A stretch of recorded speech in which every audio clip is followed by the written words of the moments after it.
Avec Pafara Nying, direction la République démocratique du Congo, combat intense autour de Saké, une grande partie de la population en mouvement.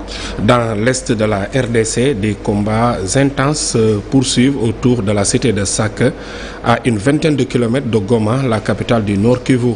Les forces armées congolaises et leurs alliés affrontent le M23, soutenu par des troupes militaires rwandaises. Les précisions à Kinshasa. Aurélie Bazara Kimbangouli et Fidel Kitsa, le secrétaire général de l'ONU, se dit alarmé par la reprise des combats dans l'Est qui accroît le risque d'une guerre régionale.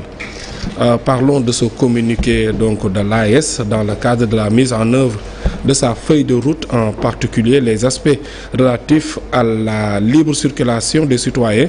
Le président de la Confédération des États du Sahel informe l'opinion confédérale et internationale de la mise en circulation des passeports de l'AES à compter du 29 janvier 2025. Toutefois, les anciens passeports demeurent valables jusqu'à leur date d'expiration. Cependant, les citoyens de la Confédération détenteurs des anciens passeports arborant le logo de la CEDEAO en cours de validité peuvent les faire remplacer par des nouveaux passeports de l'AES conformément aux règles en la matière.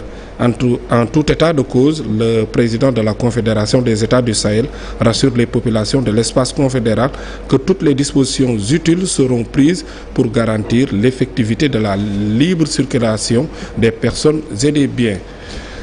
En Gambie, l'ex-dictateur gambien en exil Yaya Jammeh affirme son intention de reprendre la tête de son parti et de revenir dans un message audio consulté ce jeudi. Yaya Jammeh a dirigé d'une main de fer de 1994 à 2017 ce petit pays ouest-africain enclavé dans le Sénégal à l'exception de sa façade maritime.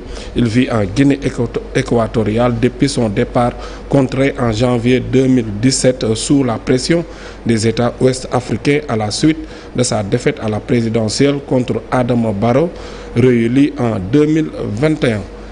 Au Gabon, donc le premier tour de l'élection présidentielle est prévu. Le gouvernement a fixé au 12 avril 2024 la tenue du premier tour de l'élection présidentielle, étape clé vers la fin de la transition prévue en août prochain.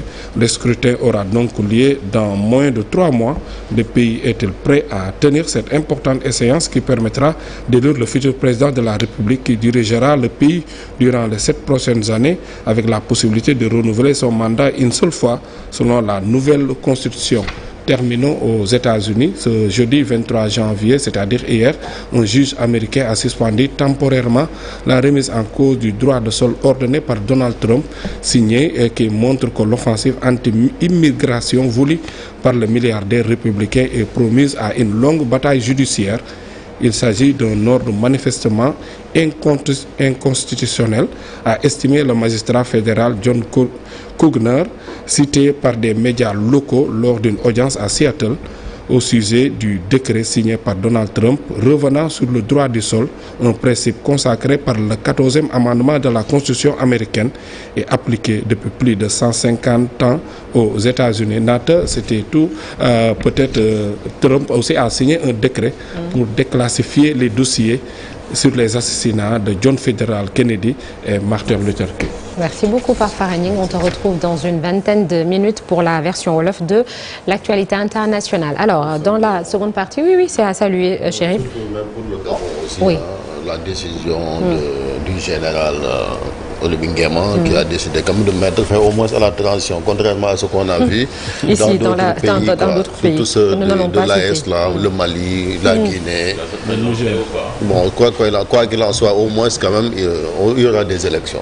Qu'ils participent ou pas, c'est une bonne idée. On verra bien la suite dans ces pays, Chérif. Merci. Alors, dans la seconde partie de l'émission, nous serons avec Amadou Kanouté, directeur exécutif CICODEV, Citoyenneté, Consommation et Développement. Éleveurs, agriculteurs, l'État est-il impuissant face aux tueries? Les litiges opposant les acteurs des deux secteurs sont très courants. On en parle tout à l'heure. Et puis notre invité qui sera là aux alentours de 8h45, Madame Bakhaw Diong, secrétaire générale de la CNTS FC Authentique, la Confédération nationale des travailleurs du Sénégal, une centrale syndicale. Ce sera tout à l'heure. Tout de suite, la une des journaux parus ce matin.